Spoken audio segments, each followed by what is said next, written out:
Hey everyone, I'm Brent Gaskey of the FNG podcast.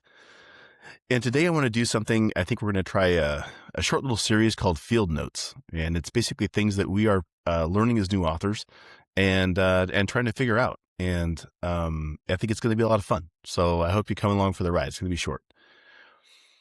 Today I want to talk about something that I've been trying to do and maybe rewatch some of the old movies that I really enjoyed. And one of those was Lonesome Dove. If you guys have ever seen that miniseries, it's from the 1980s.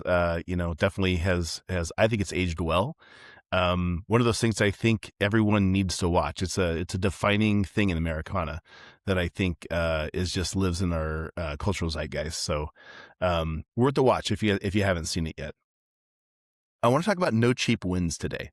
And the thing with no cheap wins is I think as a modern society, we have lost the ability to not have an immediate payoff when it comes to something with our writing.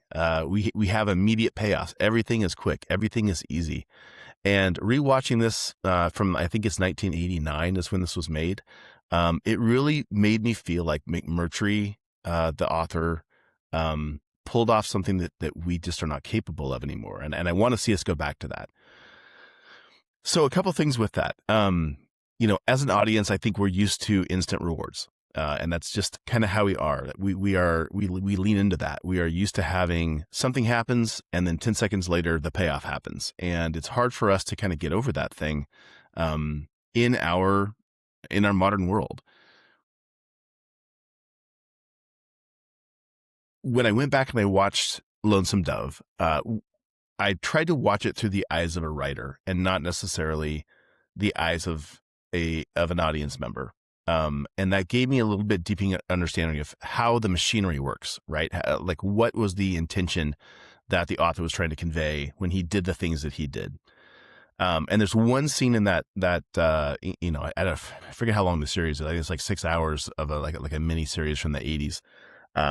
But there's one scene that just dropped me cold. It just stopped me in my tracks. And specifically, it's the very end of the movie where you have Newt, which is the boy who's been on this cattle drive all the way from Texas to Montana, and his father, who is Captain Woodrow Call. And Captain Call knows that Newt's his son. Newt is the product of himself and one of the local whores. His mother dies. Woodrow takes him in, has kind of taken care of this boy, roughly as maybe a Texas Ranger father would do. But he's never acknowledged that Newt's his son. And multiple people have said, hey, you need to tell him this. And so there's this buildup throughout the entire series that you think that's going to happen. Right. So specifically at the end of the show, Call, in front of all the other cowboys, they're getting ready to build their ranch in Montana. All the other cowboys are there, and Captain Call comes up, and he calls Newt up, and everyone's watching, and he gives Newt his horse, which is his most prized possession in the entire world. He gives him a pocket watch that belonged to his father, and I think there's a third thing he gives him as well. And so, as an audience member, you're waiting for this payoff. You're waiting for the thing to come where it's like, okay, now he's going to tell him, he's going to tell him, he's going to get it out. But Woodrow Call is a man that is, he is principled. He is strong. He believes in what he believes in, and he is not going to change for anyone. And so you watch him go through the emotions and go through, how he is supposed to make this happen, to tell this boy that he's his son. And he can't bring himself to do it. And so he rides off and he's done. And then the scene kind of shows Newt and his response. And there's one of the cowboys who's been with him the whole time who says, well, Newt, he's trying to soften it. He says, he really did everything that, like he showed you in every way that he's his son, and Newt says, well, he never told me. He goes, I'm kin to no one. And he's done there. And that's the kind of thing I think we don't do in modern writing. We don't make that thing not pay off. And I don't know, watching that with fresh eyes really made me think that, McMurtry had different plans for what was going on there, right? And really an interesting thing to go back and watch through the eyes of an author and not the eyes of just an audience member. I think the last time I watched this, I was probably maybe 17, 18 years old. I was not very old.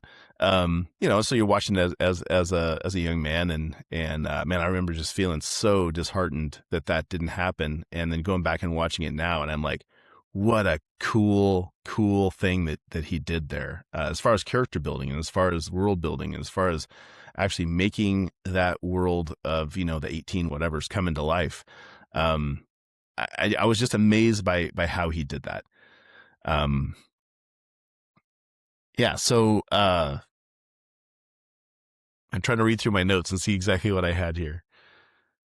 I think a modern version of that would have been, he would have given him all the things, the music would have swelled, and there would have been this father and son moment in front of all the cowboys where he says, Newt, you're my son. I want you to take care of the ranch. I want you to, to do all this stuff while I go run this errand. And, hey, maybe the cowboys would have come up and slapped him on the back, and it all would have been great. And the music would have, gone crazy, and that would have been the end of the show, or that would have been the end of the episode.